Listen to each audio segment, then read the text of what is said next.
Good morning. Welcome to all of you joining us today at this webinar. My name is Yaman, and it's my pleasure to be your facilitator for this webinar today. I work with SHRM as the Associate Director of Knowledge and Educational Products. And today's topic is actually more relevant today than when we initially wanted to go through with the topic itself, in light of the recent concerns, health concerns, and the global pandemic that we're facing. The workplace of the future is going to be building on what we have today. And it will be mostly building on technologies that are available to us and how we leverage these technologies in order to evolve the workplace of the future. It took us by a hit. Most of the organizations that were not ready for a digital age found themselves in this last minute trying to run like headless chickens and find out their own way. How do we deal with this? We're not equipped to do online work or work from home. However, as health and safety of the people is the number one interest of everyone, they were forced to try and do this. Some of them succeeded and some of them did not do so well. Ironically, I know some small technology startups that couldn't deal with working from home. While they provided the technology to outside organizations, they themselves within their organizations couldn't deal with the fact and they had to let go of their people. So today's topic is mostly relevant today because of what we're facing. However, on the longer run as well, which is one of the things that we will be discussing, it's relevant to the vision of the UAE, the Centennial 2071 plan. And we all as HR professionals have a very important and critical role to play in this vision. We will see how that happens together.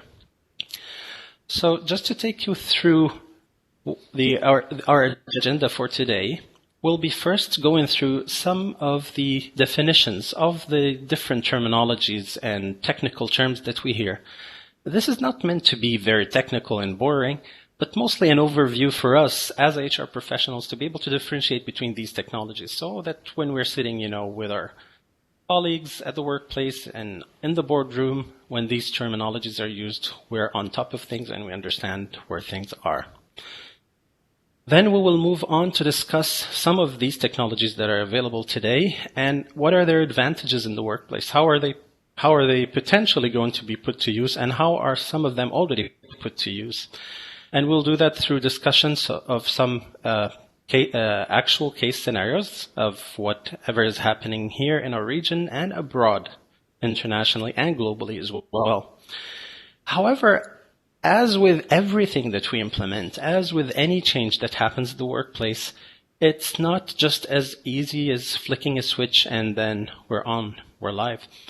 There are challenges and big ones, mind you, to this digital transformation journey. Then, lastly, we will move on to see how can we, as HR professionals working in the government, I assume most of you would be working from the government, and us in the private sector, how can we leverage the technology to help the country achieve its vision for the future? With that said, I would like to invite you to make use of your chat box. We will be checking any questions that you might have there. Let's have this as a two-way interaction. I'm sure you will be very bored if I just keep speaking at you for an hour, and I will be bored as well. We need some interaction, so let's keep it live between us. We will also have some polls, and while we cannot display the results of these polls on the screen in front of you, what we will do is after you finish the poll, we will give you a moment to finish every poll. And then from there, I will be sharing the results. I will be looking at the results over my phone and I will be sharing the results with you, and then we will discuss a bit. With that said, I welcome you again, and we will start with our first poll for today. Can we have the first poll on, please? So in this poll, what I want to tell you is, I don't want you to consider where your organization is today, because different organizations are at different stages, probably. So think about the global HR scene when you're answering this poll question. We'll give you a moment to go through.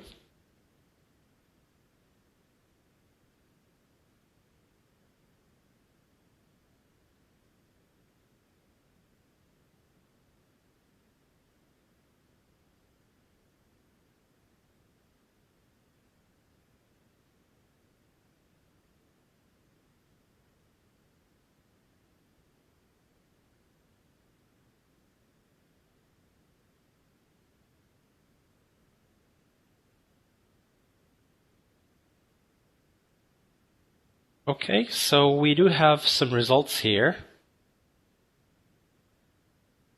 Okay, we have a poll we have an update on the results. Okay, so it seems, okay, one more update, just bear with us for a second.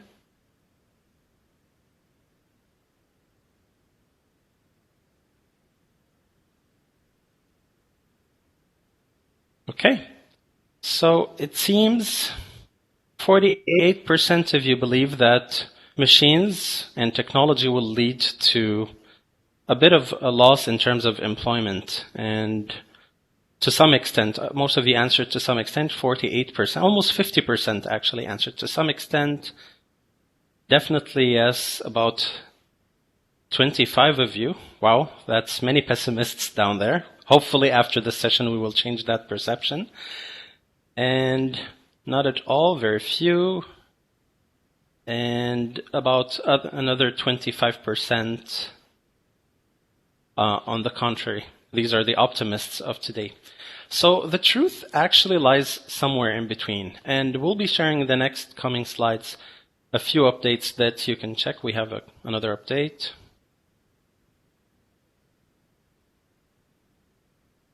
Yeah, pretty much the results are still the same.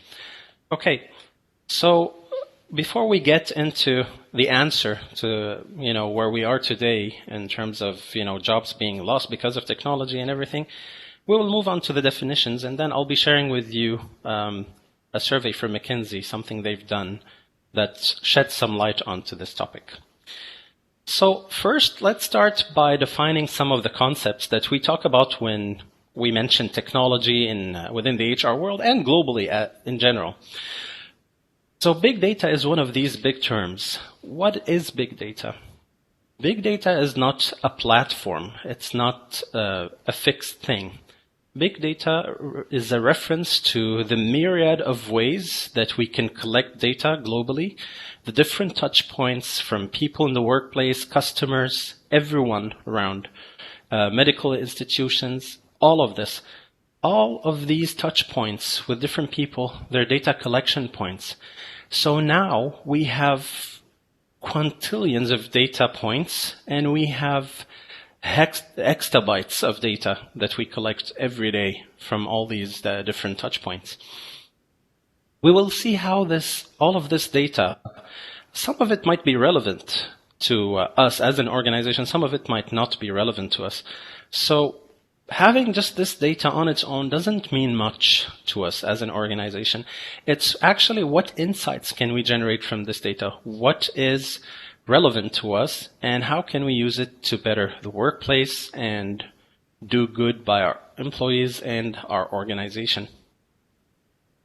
Moving on to IoT, or Internet of Things.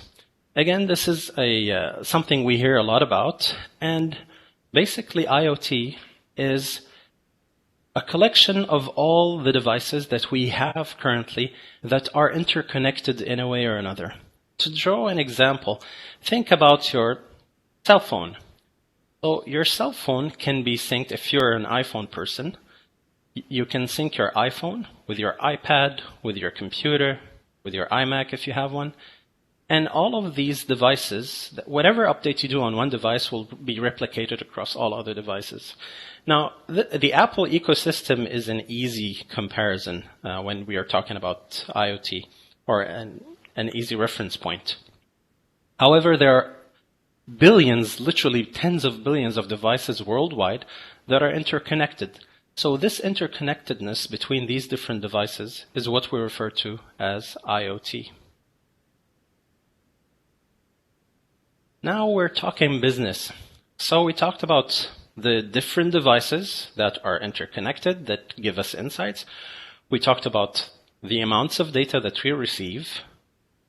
Now comes one of the most important points, data science. So what is data science?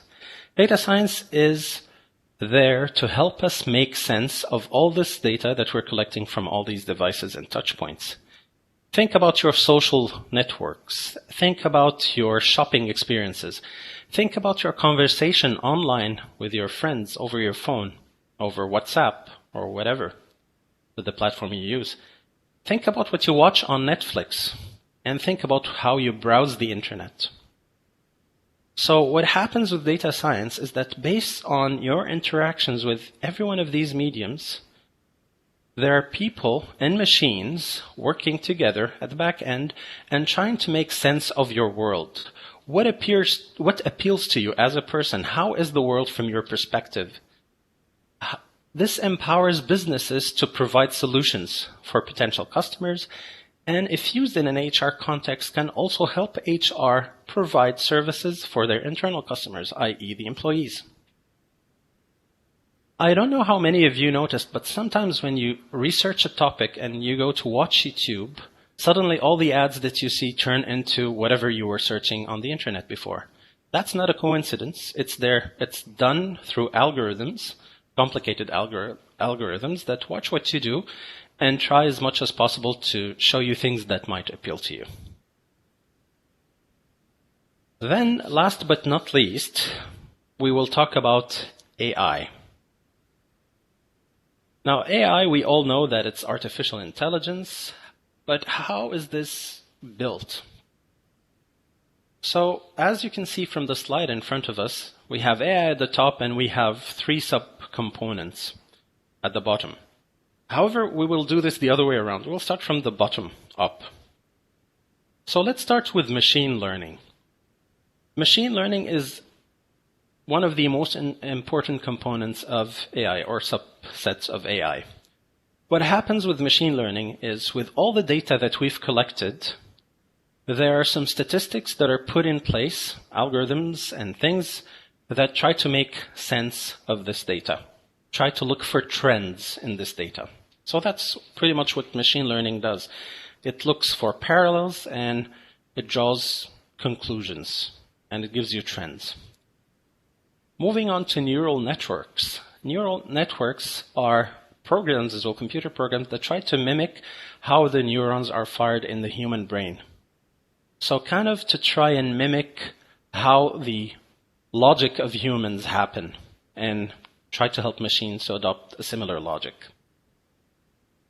The last component we want to talk about is deep learning. Deep learning is it's a program as well, algorithms that helps machines learn like we do, as we humans do. How do we learn as humans? We experience things, we draw parallels, and we build on these experiences to predict the future. Think about how you do your forecasting. So this is pretty much what deep learning tries to do. All these 3 subcomponents, they're part of what makes up AI. So think of AI as the end result, the goal, and these are the subsets these are the football players that can achieve this goal. Yeah. One thing that we see used a lot is bots. So what are bots? Bots actually are AIs, and they vary in how intelligent they are based on the use of each organization. I'll be sharing an example from a bot that we implemented when we get there in the following slides. But bots, the whole purpose of them is to try and interact and engage with people and try to answer simple or more complex questions depending on what the bot has been designed for. They make sense of what humans are asking. So these algorithms, they analyze what's being said by the human and they try to help this person as much as possible before referring them or escalating to an actual person if this needs to happen. We will fire up our next poll here.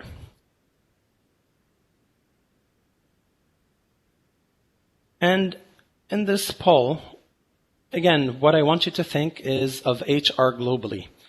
How well are we leveraging these technologies that we talked about?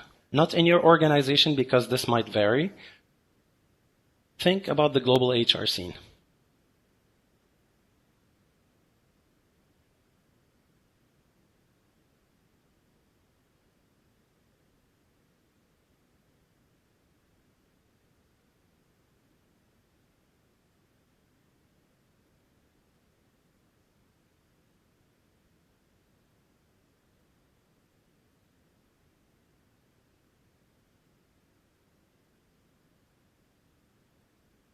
Okay, we'll give you a couple more seconds for those of you who still did not respond.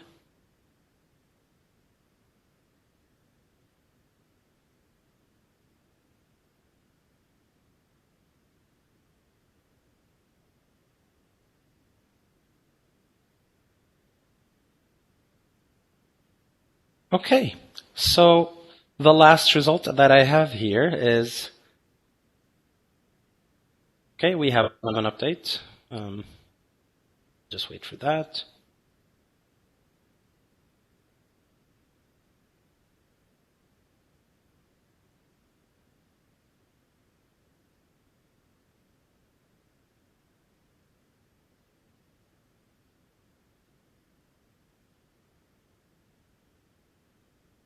Okay, we have our latest update, so let's have a look. So 31% of you think that we're barely scratching the surface. 42% of you thinks that we're advancing slowly but surely.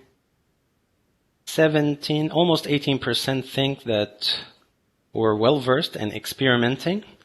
And 9% of you think that we're done, dusted everything, and we're ready to move on to the next stage. Now, I love the optimism here. I wish we were there, but unfortunately we're not yet.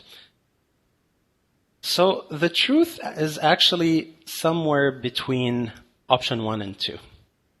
We are advancing slowly but surely, but we're also barely scratching the surface of putting these technologies into use.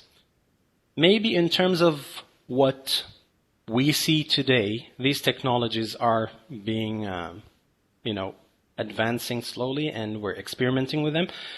But in terms of their potential, we are barely scratching the surface. There's a lot of applications, and we'll go through some of the use case scenarios as I shared. But to the optimists right there, be careful of your optimism. This might be dangerous at the workplace, because you might be missing on stuff that you can improve. So moving on, and here in this slide, we will go back to our first poll. Remember the one where we said, are we going to lose jobs because of all the advancements in technology? Now, I want you to look at this very interesting curve. I have to admit, this is not very recent. It's 2 years ago. And in this day and age, 2 years can make or break things. However, the reality is not too far from this one. I checked. I couldn't see an updated one, but this is the most recent they have with McKinsey. So for the pessimists out there, good news. I want you to look at the top of that axis that we have, these two axes. The y-axis is looking at technical automation potential. So what are the jobs that could be potentially automated, the percentage of automation? Like 0% would be no, it has to be a human who's doing this job, and 100% is like definitely a machine can do the whole job, you don't need a human. On the x-axis, we have the roles, the number of roles, and represented as a percentage. So the number of roles that were part of the study are 820 roles, and they're represented as a percentage on the x-axis. So pessimists out there, only 5% of occupations consist of activities that are 100% automatable. So I hope you have a sigh of relief now. You're not going to be replaced by machines anytime soon. Now, I want you to go to the second point. Look at the delta there. we have about 60% of occupations with at least 30% of their activities that are automatable. What does that mean? It means whatever you're doing today in these jobs, we can get you 30% extra time. Now, who doesn't like themselves some extra time? I know I want extra time the whole time. Because, the simple reality of life is whatever you do at work, there's always something more to do. So time is a rare commodity, and we all need a bit of more time. So think about this for a second. 30% extra time through the use of technology you can have for yourself. And while this survey is global per se, I want to share with you something a bit local in one of the organizations I used to work with. The percentage of free time that technology enabled us to have was 60%. And people started freaking out. Oh my God, I lost 60% of my job. What do I do now? Do they need me? Are they going to fire me? The answer was no. The answer was, we want you to use your brain and your capability more. We have ridden you off the transactional stuff. How about you focus and show us what you can do and innovate? And I'll be sharing with you some really fascinating examples of that. I am so proud of some of the people I worked with. And if you look at the global trend as well, I'm so proud of humanity in general in terms of what we've achieved with more time. So moving on, what are some of the advantages to these technologies? Where can we use them? What is the best use case scenario for these technologies? And here we will not go into the details. We will talk about the potential. The details are coming. The examples of actual use case scenarios are coming. So mainly we see HR globally using technology along these four verticals: talent acquisition and talent management, learning and development, employee experience, and organizational efficiency. So if we look at talent management and acquisition, some of the most important uses of that is avoiding bias, recruitment bias, or bias in the hiring process in general. I've seen this happening to the ladies of you listening there, and to the boys as well. I've seen recruiters who recruit based on looks, and they just give the answer at times in questions because they think the person is smart enough based on their looks. This is quite unfortunate, but it happens. It's the reality. Machines don't care about how someone looks. Machines have algorithms, and as long as they analyze what's written in the CV. If it matches the profile, it will, put the relevance for you from 1 to 10 or whatever is the configuration you choose. And number 1 will be the most relevant, number 2 a bit less relevant, and so on. So no bias there. However, there's a caveat here, and we will talk about this caveat later. Time to fill, usually, from my experience, used to vary based on how lucky and how abundant are the talent pools around us for this particular role, from 1 month all the way to 6 months for hard-to-fill roles. Imagine a life where you only put an ad through your technology, and then everything is done for you up until the stage where you need to physically interview someone. And you have a complete download and a complete history of how this candidate came to you. So you just do the interview. If you like the candidate, congratulations. You look at the next in line and so on until you're convinced that you have the top 3, and then you choose, and then that's it. This is a reality. This is happening at the workplace today. We will discuss some examples on that. The effectiveness of efficiency of the hiring process as well. Sometimes approvals and processes that we have in place, recruitment approval form that needs to go to someone, that someone signs it, and then it needs to go to the CFO who needs to have a look and, sign off that this is as per the budget, and so on. In some organizations, it goes up to the CEO. And I've been in these organizations, even like a very junior frontliner. So again, automation can help you, even if you're still as bureaucratic as that. It needs to go all the way up to the CEO, even for the smallest role.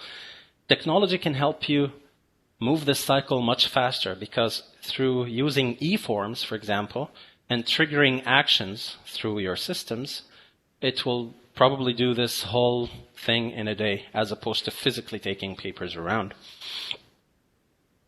People will be able to be more creative this way. Think about the time recruiters lose screening CVs. Now, in my days with Majid Al Futtaim, when we used to have an open position, we used to have literally hundreds of thousands of people applying from outside the country, from inside the country. Yep.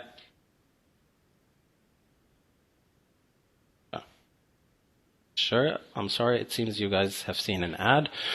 Okay, so again, focusing on what's important can get people creative. Of course, this depends heavily on your team, how they are, and how you've recruited them. But if you recruited the right people, they have a lot to offer you. And this is how they get creative, by removing all the transaction and focusing on the strategic parts. You have a tracker for your legal reference in case it's ever needed. It's there on the back end. You don't have to worry about humans forgetting to take on some paperwork or whatnot.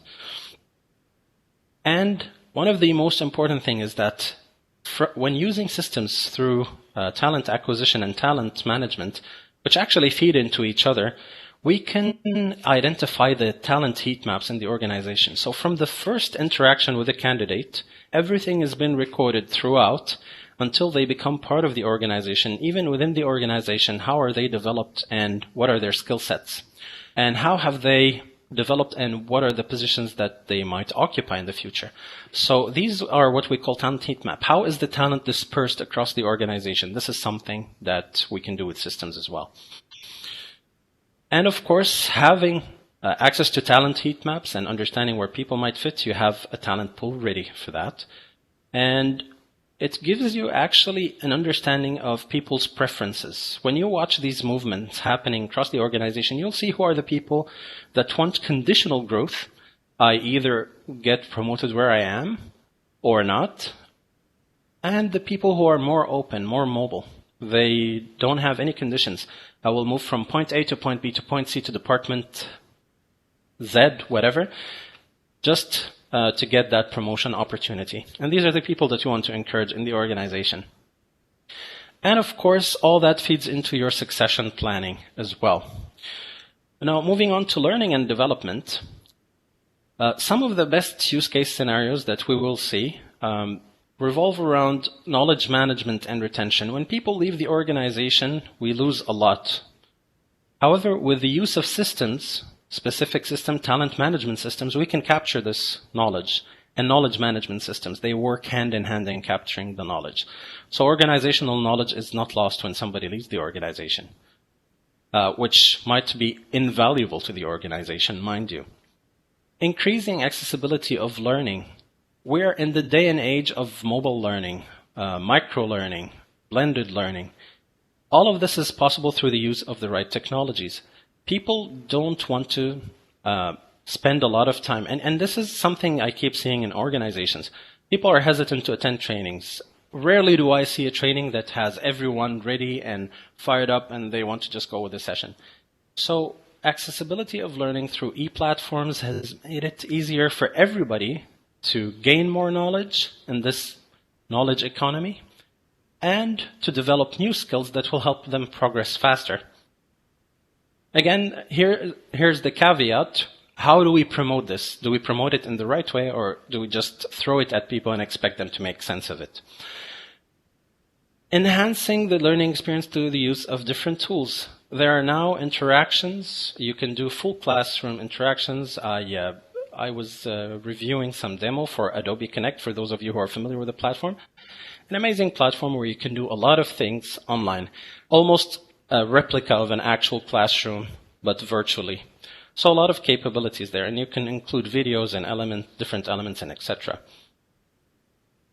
Again, part of this is to grow the talent pool in your organization and for people to develop so that they can serve the purpose of today and tomorrow, and so that you have kind of this internal pool of people who are ready to assume the positions of the future. Because if we just strategize, but we don't look at how are we going to fill these roles that we'll need for the strategy to succeed, then we're not doing much. Moving on to employee experience advantages. So what do employees get from the use of technology? Technology makes things easy for people, right? So think about, for example, your candidate's experience. I've had some very difficult times with applications online. One of the processes I had to follow, and I will not mention the company name, but it's one of the Fortune 100 companies that I applied for. It took me about 2 hours to finish their application process. Throughout the process, the only drive was the company name. Other than that, it was a horrible experience. 2 hours it took me to get through their recruitment process. And it was not even a pre-screening thing. It was just collection of data, but very manual, very tiring. And I got a rejection immediately. So it didn't help because one thing was missing. One particular thing was missing. And I knew that there would be chances, and I got immediate rejection. So imagine after spending 2 hours with an application, I get an automated rejection right away. So think about the employee experience. When you use technology properly, the experience that I just shared can be something of the past, and candidates' experience can become something of a publicity to you, something that boosts your brand image in the market. Wow, what a hiring process. And we've seen quotes from people saying, if that's how they treat people before they get in, imagine how they treat their employees. Now, this could be taken either two ways, right? But we're focusing on the good side here. So again, there's a lot of potential for you to engage with employees even before they become actual employees. Your orientation, onboarding, how do you personalize that per person? And remember these things that we said from the recruitment and talent management, how they transition. All this information can help actually the system customize a better onboarding experience for your person. This is not to say that humans should not be part of the experience, but we're saying technology can enhance this experience as well. Looking at job satisfaction. Yeah. So job satisfaction is very important for people because usually it helps with employee engagement, right? So if job satisfaction is there, I feel that I am empowered with the use of technology. I have what I need to do my job. So my job doesn't end up so frustrating because I'm lacking so many technologies that I need to do my job effectively, and I'm wasting most of my time in transactional work. So this is something we need to be mindful of, that technology can help employee satisfaction, which in turn will impact your employee engagement. And in this life where we're headed now, there's work-life integration. We're not talking as much about work-life balance. We're talking about work-life integration. Because the fact of the matter is that we're in a hyper-connected world where we're connected 24/7, 365. Little room for us to be disconnected unless we consciously make the decision to switch off our cell phones and go meditate somewhere on top of a mountain. That's the only time where we would lose connection. So this can put a lot of pressure on people. However, the way we implement technologies can also help this integration becoming more acceptable and healthier for people and the organization in the long run. Last point, some of the factors that we can, or the advantages that we can get is organizational efficiency. And that would be the ultimate objective for all of us because yes, some of us are a non-profit organization or government institutes where we provide service, but again, we're not an organization that doesn't have a purpose and doesn't have financial considerations as well. So how can technology help us with organizational efficiency? Think about the workflows and process. A lot of people at times when they want to adopt new technologies, what they end up doing is they actually buy the technology first and think how to implement it later. Here's a thought. Buy the best systems out there, spend billions, get them into your organization. If your organization is not ready, you just wasted your money, and you're probably better off speaking to a developer on Fiverr who would do the job for you for like $4,000. Now, why does that happen? Because we usually don't think about our processes first before we implement technology. Here, what we're saying, if we do it the other way around, if we look at what we have, if we look at technology, and then we try to marry both somehow and see what we need to change internally, technology will help us with that as well, to identify these points that we need to change in our processes to make them more effective and to get more efficient. Increasing employee productivity. Remember, I shared with you that through automation, we saved 60% of some of the population's time. With 60% extra, that's more than half a person extra for each one of the people.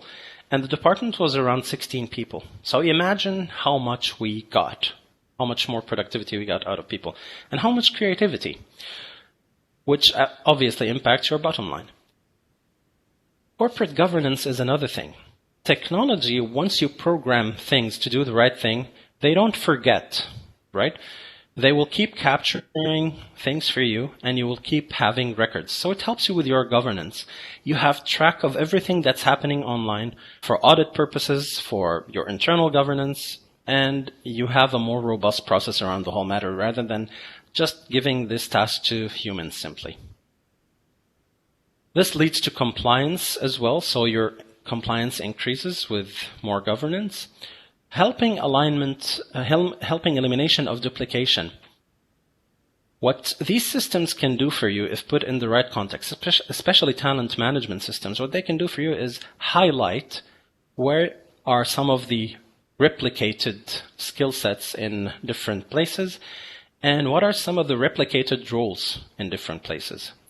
Now, we use this in one of the organizations I worked with, and as a result of that, we actually removed 3 positions from the hierarchy of each of the stores.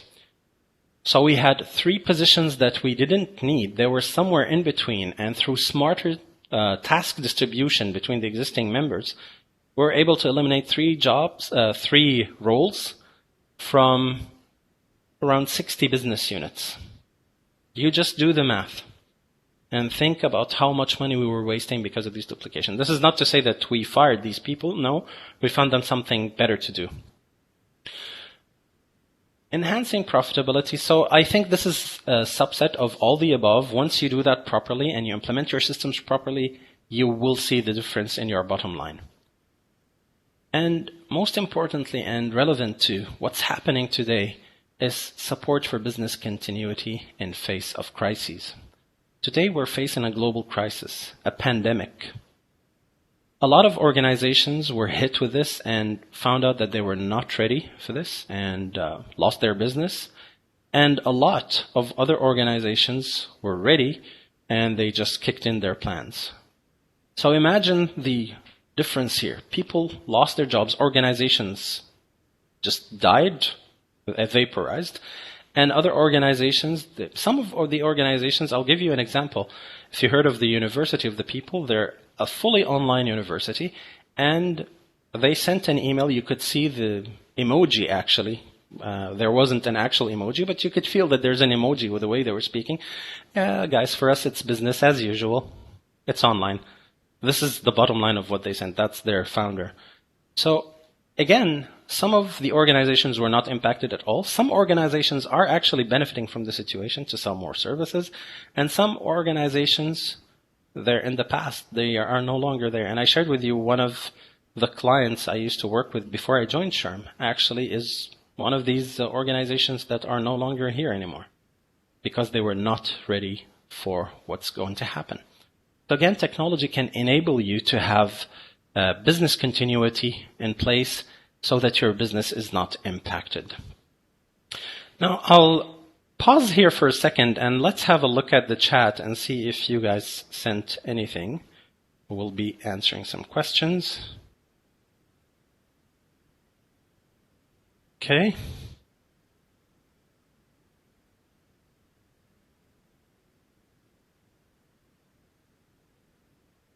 So I have one question. What is the difference between recruiter and talent acquisition? To put it in very simple terms, the recruitment is an activity, part of the talent acquisition process. Talent acquisition is an overarching process from end to end.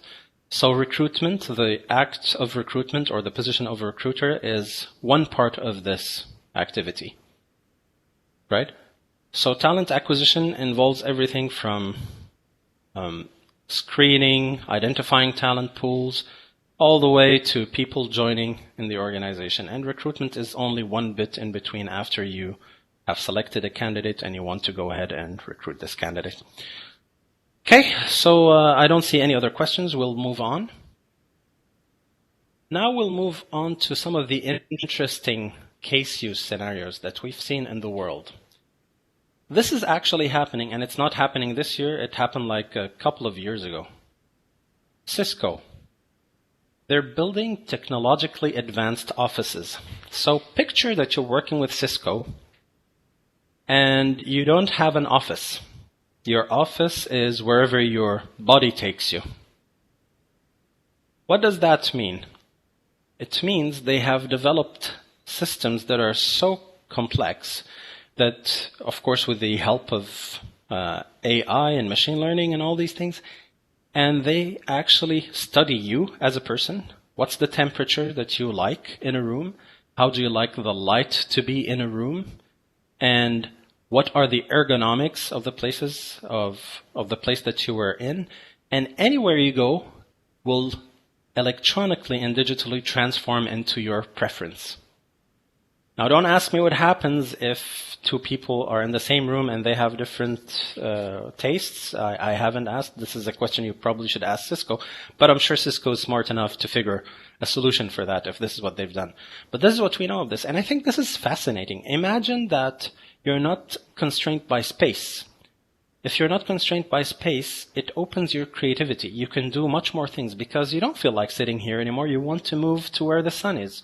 Or maybe you don't like the sun, you want to move somewhere where there's shade or there's a window. And wherever you go, your preferences follow you where you are. So imagine how your productivity and creativity will be impacted. Next, we will move on to MIT. So MIT, what they've done is they introduced a smart key card that you wear on your neck. What does this smart card do? It has a built-in small mic. It actually sees the patterns of your speech and recognizes them. It can tell if you're angry, if you're happy, if you're demotivated, if you're disengaged, if you're engaged. And actually, on top of that, it can recognize other people to have like some sort of RFID thing, and then it can recognize other card holders around you. So when you get into a place and your behaviors change, it can measure that as well. That you being around these people made you change, maybe to the better, maybe to the worse. And they get insights from that. One other thing, they look at the accelerometer. So accelerometers are the same devices that we have, for example, in our phones that measure the speed that we're walking or running at. So it has one of these as well, where it tracks your movement and sees how active you are. So obviously, if you're less active, it means probably that you're a bit demotivated. If you're not walking as fast as you usually do, things like that. And it has also a Bluetooth connection that measures your engagement. So everything that's been downloaded or captured by these devices is connected through Bluetooth through the system, and you get live tracking. Now, this is fascinating. Some people might say it's very invasive. I'm not happy with this, and I get that point of view. But and I'm sure it's MIT, it's no one else, it's implemented properly and people see the use and benefit of it. And imagine the early interventions that you can do. And I'll be sharing examples on some of the early interventions that we were able to do with less complex technologies than this. One thing to remember is economies of scale, right? These technologies, they don't all cost the same. We need to be very careful of what we can implement, what we cannot implement. But what we're discussing is the potential of what we have today or had even a couple of years ago. Moving on to Whirlpool. So Whirlpool thought of something very simple, and I love it just for how simple it is and the impact it can make. They said, we will move from our legacy systems. When they wanted to change their systems, they were archaic, old, not relevant anymore. They said, we will change to Google's platform, G Suite. Why was that decision taken? Because everybody uses Google and Google platform. Everybody almost has a Gmail account or an Android phone or whatever. So they wanted the experience for the employees to be as seamless as it could be for them, as if they were doing something personal. Now, this in turn reflected on employee satisfaction and greater employee experience and more efficiency and effectiveness. People know how to use the platform. They use it every day in their lives. So again, something so simple made such a big impact. Another example we have is the IBM Watson for genomics. So this is an AI actually that deals with blood diseases, blood cancer kind of thing. So anything hematological. And basically what the system does in the university, what it did actually last year, and I think this was from August or September, it identified 33% of cases that can be treated that were put on the side when diagnosed manually. So imagine the pool of people that were under the study were 54 people who have different hematological malignancies like leukemia, lymphoma, etc. And the system identified 33% of these cases that are curable, or not curable, but that we can do some interventions to save these people's lives that were not identified manually. So in this case, AI is saving lives, literally. Hilton, after they changed their recruitment process, their talent acquisition process, I would say, some of the feedback they got from the applicants, 94% engagement with Ali, which is their smart chatbot that takes you through the process, 85% more offers per recruiter per week. Imagine that effectiveness and that efficiency. Increase of diversity pool of talent, and 80% net promoter score for candidate experience. For those of you who don't know what net promoter score is, it's one question. How likely are you to recommend XYZ, replace XYZ with whatever product or service you're engaging? In this instance, it would be the recruitment process. So how likely are you to recommend our recruitment experience to people that you know? And it's usually a scale from 1 to 10. 9 and 10 are called promoters. 7 and below are called detractors. And the ones in between are called neutral. And basically what you get, you subtract the number of demoters from your promoters, and this is your NPS score. So it's a metric basically to gauge how well you're doing something. Another example from Tia Bank in the US. Because of the use of technology, they had 50 to 60% reduction in learner seat time on average. Learner seat time, it means how long somebody sits on something to learn it. So 50 to 60% reduction, increase in speed of competency of learner, reduction in total number of training courses required, and reduction of support tickets from IT. Now I'll take you to a local example. This is part of my experience with Majid Al-Futtaim. This is actually part of the digital transformation that we've done. And these are some. I again say some. If I wanted to write what we've done, I would fill 3 pages. And this is something here. So this is just for you to see that even locally, we do have companies that go all the way out there. So we created Maya, the HR personal assistant. Maya, like Ali from Hilton, is a chatbot, but it's not targeted at external candidates. It's targeted at internal employees. This is the bot that saved us 60% of the manual work. And this did not come easy. We had to train. So the thing with bots that use AI is that you train them. So the first time you interact with a bot, you will see a lot of mistakes and things. You give it feedback. It learns. You give it feedback again, it learns, and so on. So it took us 6 months with Maya. And the results were amazing. If you speak to Maya, you feel like you're speaking to a person. You get the exact answer that you want for the thing that you want, and that didn't come easy or quick. Mood elevator. Everyone in our business unit, again, some of these technologies are not across all Majid Al Futtaim. I'm talking about the part of Majid Al Futtaim where I was in. Mood elevator app. Every day in the morning when you logged into your PC, you had an app that asks you how are you feeling, what are you doing, and it measures your engagement, it measures your emotion. If there are alarms, it notifies HR or your manager, depending on how severe the situation is, so they can have a conversation with you. So a way to engage with people. School of Analytics. We talked about big data and the different touch points and the myriad of data collection points that we have.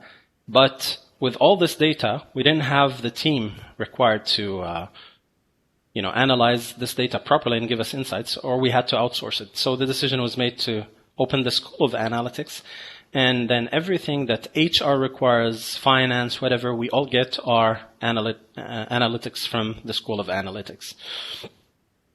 And of course, it was all automated. It was all captured in one system through our ERP, and then the subset, the different systems that we have for different functions, they were all collided together, combined, and fed back to us in terms of relevance. Traffic monitoring. This is a very interesting story. So when we freed the HR team, our HR administrator said, okay, how can I increase the efficiency of my department? And she had 2 drivers reporting to her. What she decided to do is to start tracking, like, out of interest. Like, they spend a lot of time outside, and there's a lot of extra time off in lieu that they take and whatever. So she looked at their routes, the routes that they're taking when they go from point A to point B, and she noticed that it's very random. It's not well calculated. She did that through the usage of Google Maps.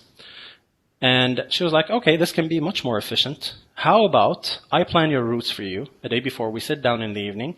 We talk about what you have to deliver tomorrow, and we plan your routes. No extra time off after this point. They were happier. They were actually asking for a third driver. There were 2 drivers. They were asking for a third one, begging even, and saying they don't have work-life balance. Suddenly, they had extra time, and they started learning new things. And one of them wants to move to become an administrator now. So this is something amazing that we did because we use technology. Microsoft Office solutions like Sway, we did our e-newsletter, Power BI for the dashboards, Trello for project management, Yammer for social networking for the organization. All of these technologies we used, and we've seen great interaction from people and great usage actually for, specifically I have to say, Sway and Yammer. They were working like magic. Momentor, a platform for appreciating people where anyone in the organization can recommend anyone else for something they've done which is aligned with the values of the organization. Then they get actually credits in the system for that, and then they can redeem these credits or points for a catalog of actual physical gifts. And these gifts could range from anything like a watch all the way to a vacation somewhere. So again, a great way to engage people and make them live the values of the organization. And it's done purely online. Nothing, no actual interaction is required. And Aon Online Assessment, or QT, which is for candidate video screening. Again, this saved us a lot of time in our recruitment effort because, as I shared with you, we used to receive thousands and thousands of CVs for positions. And then, we used QT. At the time, it was called QT. Now it's called Aon Online Assessment. And they used to filter for us like 70% of the work we used to do earlier. So without having to schedule an interview and sit down with a person, 10 minutes short video, we get what we want. Are we continuing? Are we proceeding? Yes, no.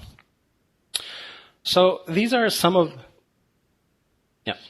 So we'll take some questions because apparently we do have some.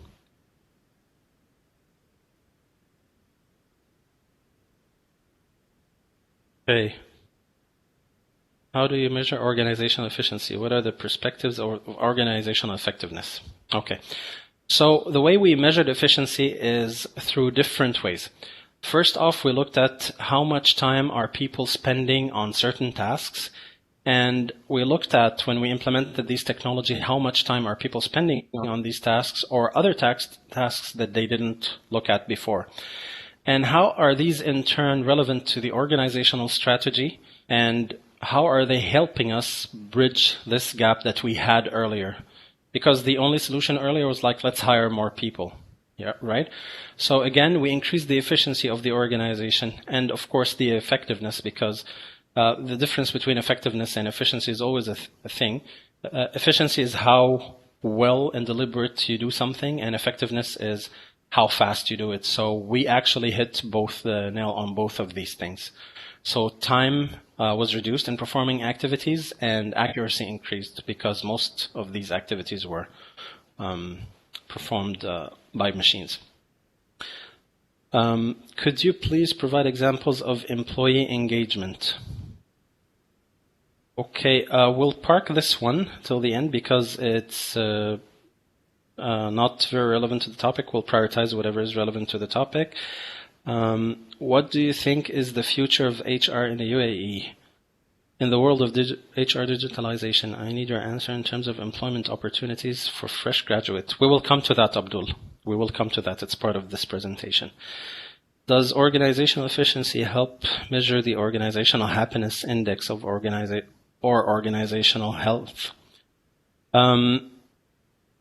Yes, to some extent, but correlation does not necessitate causation per se. So yes, it helps, definitely, organizational efficiency, because if people are not wasting time on boring tasks, they're challenged, they're making good use of their time. As I said, we gave people globally 30% extra when we introduced machines. So all of this helps actually with organizational health index and organizational happiness in general. However, it's not the only factor. Can you share a few benefits of MIT's implementation, the smart key? What I can do, Shaima, this will take some time. What I can do is I can email you actually a full presentation that talks about this. How technology affects the org structure of the organization. We will get to that in a second. For a digital full-time chatbot, how many manpower were allocated for it? So the process of developing the chatbot was external. The actual resources allocated were the heads of HR of the organization. So all of us, and this was specifically for a part of the organization which is called Ventures. So all of us, the heads of HR of the organization, we grouped together and we were the ones feeding the information, doing the testing and everything, of course with the help of our teams. So we each asked our teams to be part of that, but the guiding coalition, if you will, it was the heads of HR. Can you provide a summary of the plan for the bot? Sure, we can do that separately. I'll be sharing my email on screen with all of you so you can ask whatever questions following the session. From your experience, share with us what is the best system to be used in HR. From your experience, please share with us what is the best system. Okay, the best system is the best system that suits you. And the best system that suits how you approach your policies and procedures and processes. The first, you can buy the most expensive system and it can do you disservice. Oracle failed with us. Success Factors only worked because we were open-minded enough to change our archaic policies and move on to new processes and things to enable the system to help us the way it should. So again, if you have old policies and old processes and they're non-negotiable, they will hinder your progress. In the interest of time, we can share this. I am happy to share the slide deck with you. So I will not go through these in details, but important workforce considerations. So as I said, technology comes with challenges. You need to think about how is this going to impact my employment, my talent pools, the people I work with, how will they accept this technological change? Some of them might be old-fashioned, old school. They don't want to enable technology in the workplace. They don't want to learn.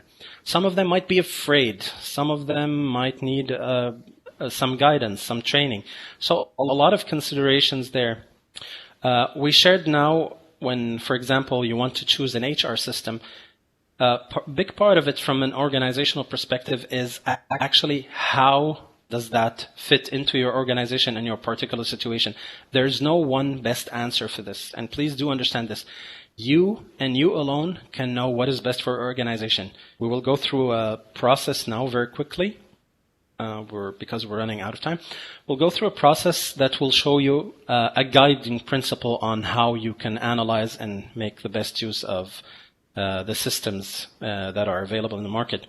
Now, I want to here mention, because this was also one of the questions in the chat, what is the impact on the organizational structure, which is a big piece. The impact on the organizational structure could be drastic. I'll give you an example. When I was with Majid Al-Futtaim, because of the technology advancements and because of what we've done and some of the stuff that we automated, some of the very senior roles were no longer relevant. We had a very wide,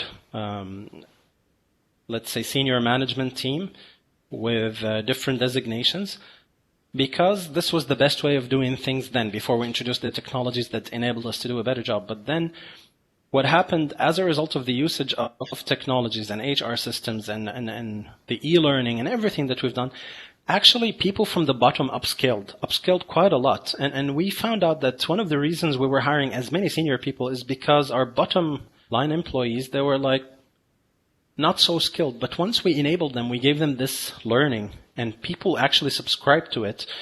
And they became much more efficient, much more effective. They had knowledge. They were practicing the knowledge at work.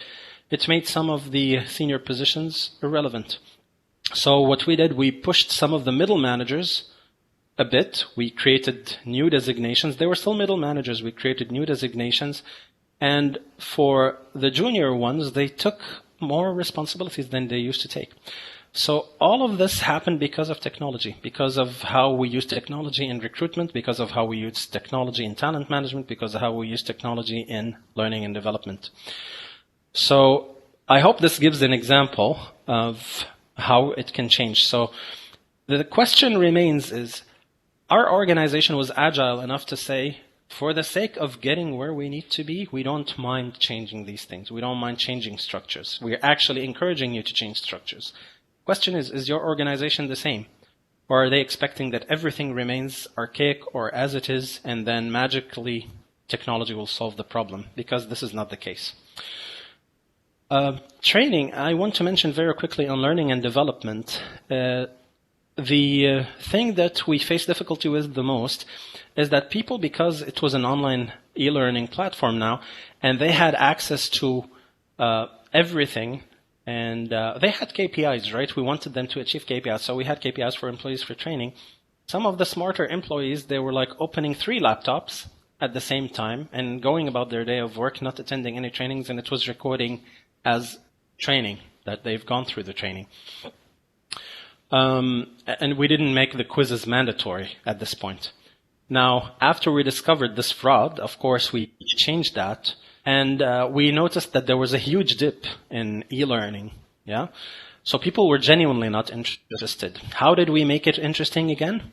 We said the person who completes the most trainings will have an exclusive lunch with the CEO of the organization, where they get to discuss the learnings that they achieved and how it helps them grow in their career.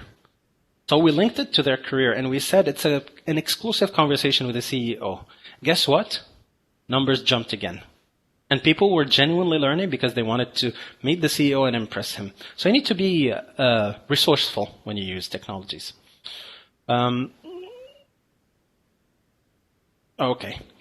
So in order to get through things, I'll take here from the legal and security concerns. Technology comes with, because we're running a bit over time, so we'll wrap up in about 5 minutes. The technologies, while they do enable all these amazing things, they come with a price tag, which is privacy and security. So when we make a purchasing decision of a technology, whether we host internally and bear the cost of having our own IT system or outsourcing an IT system to take care of things, whatever it is, or hosting externally through the cloud with a trusted company, a trusted organization that we research well. The way we handle data in these two scenarios is very different. So we have absolute control when we have the servers in-house. And this control gets lost somewhat in the cloud. We're trusting an entity somewhere overseas. And the data that passes through, there are regulations that govern it. It's not just as easy as, okay, it's the same data. No, there are different rules that govern it. Like there's the general data protection regulations in the EU and others in the US and others in Canada and France and Europe and whatnot. So we need to be very careful with how we handle data and the privacy of people. Here, we have the leverage to do in the UAE a bit more than what other places have limitations on. So we need to be mindful of this as well. How does our data travel? This is an HR concern, by the way, not just an IT concern. Because if employees file a lawsuit against you saying you're breaching their privacy, that's your HR problem as well. So this is one thing. And of course, compliance with these regulations is very important. Some of the future trends that we're seeing in HR, technology-enabled productivity. So these are building blocks for the future. These are things you want to keep your eye on. People are using technology to be more productive, i.e. Microsoft Teams and the likes, working together online. This situation that we're in now is an exemplification of this point. Generational influences, generations X, Y, and Z make the most out of the workforce these days. You will barely find baby boomers anymore. So these are all technologically savvy to variant degrees. I mean, the Generation Z, for example, is digital natives. They were born with an iPad in their hand. And of course, they leverage this technology. So again, keep everything mobile friendly, tablet friendly, and whatever, even digital watch friendly. Talent, agility, and mobility. We're seeing a lot of people being more agile and moving from one place to the other within the organization, no longer conditional growth, which is a great way for your systems to help with that. Collaborative workplaces where people are from different departments and different project backgrounds. They come together for project teams like Trello, what we used to do with Trello, and your projects become better and more cost effective. Limitless and dynamic careers. People are no longer required to be just specialists at what they do. They need to know a lot more than what they used to know in the past. The worker of today, the amount of information they need to deal with is much, much, much higher than the worker of 30 years ago. So we need to be mindful of that. And we're seeing a lot of people shifting careers actually as a result of that, because learning is available. It's online. It's bite size. And people are upscaling and sometimes moving to different departments. Uberization of work, the Uber model of work, where you don't actually own your assets, but you still have a business.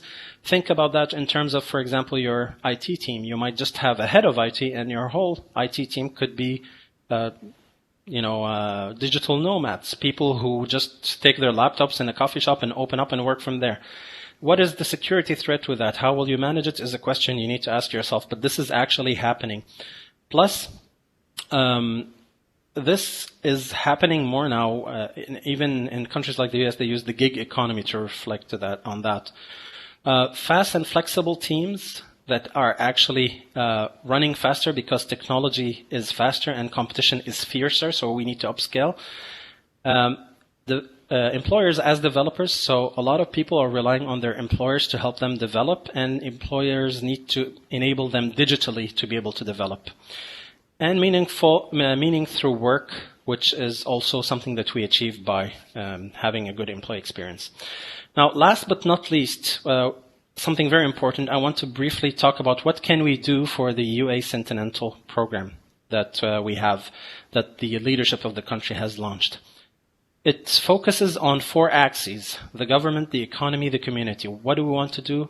Best government, best economy, happiest society, and education. If you look at the document that is released about the Centennial Plan, you'll see words like human resources under the government side. So they mentioned that they are looking at the human element of the country. And who takes care of the human element? We, the HR people. So again, you are as HR people a big part of achieving the best government offering. If you have happier employees that are well looked after, they will have happier customers that are well looked after, and we will have a happier community as a whole. Economy, being creative, innovative, you will see these words there. So how Can we leverage technology to do that? Let's remove the redundant stuff from people's work. Let's streamline their processes and jobs. And let's help them get more time to be more creative through the smart usage of technology, not to replace human, but to enable humans to do better. Community. A question that came here, and this is an important topic.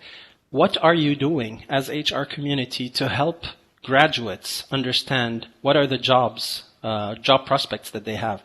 How are we collaborating with universities, for example, to help guide people on what are the relevant things that they need to study? For example, now the Centennial Plan is a very bold vision, and we need all resources to be able to deal with that.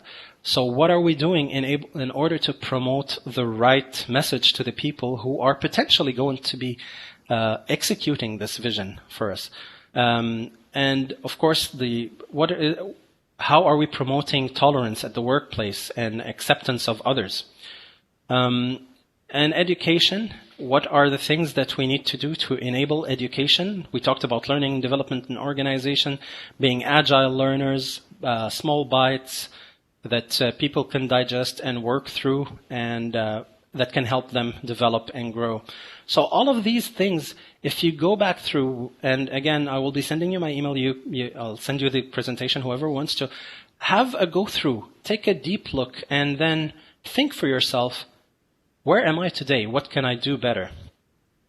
Last but not least, I'll share this process that it's called the rapid process. And if you don't know where you are, or if you're confused about how well you're within your plan, be it related to your organization or to the Centennial Plan, this process helps you identify different stages. So it goes with recognition of the issue that you have at hand, analyzing the situation, and planning what is the best remedy or best solution, then doing something about it, a business case, or whatever. So very simple approach, but it breaks down the process to bits and pieces for you to digest. I'll end up with this final thought. Leadership makes it or breaks it. The messages that His Highness Sheikh Hamdan and His Highness Sheikh Mohammed sent us in these tough times is that we're not just asking you to use technology, we ourselves are using technology to connect, to make our businesses work, to grow the country, in order not to stop the cogs of the wheel, right? The wheel needs to still run. We cannot stop education, we cannot stop development, we cannot stop businesses. This is a country, and it cannot go on standstill. So your leadership needs to module the behaviors that you want your workforce to follow.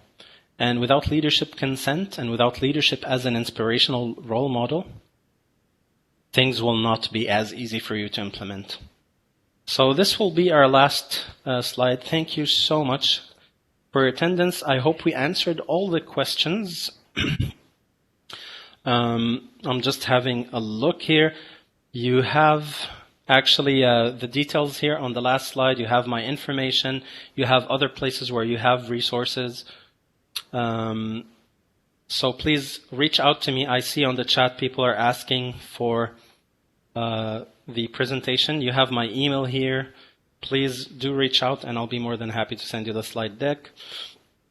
And yeah, copy of the presentation. I'm just looking at the question, guys. The trends, digital trends. E-learning is what the organization role to motivate parents' involvement.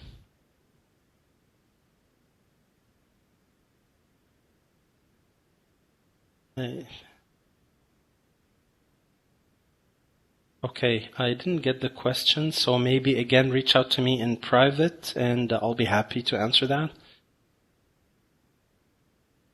Okay, so thank you so much for your attendance, guys. I hope this was useful.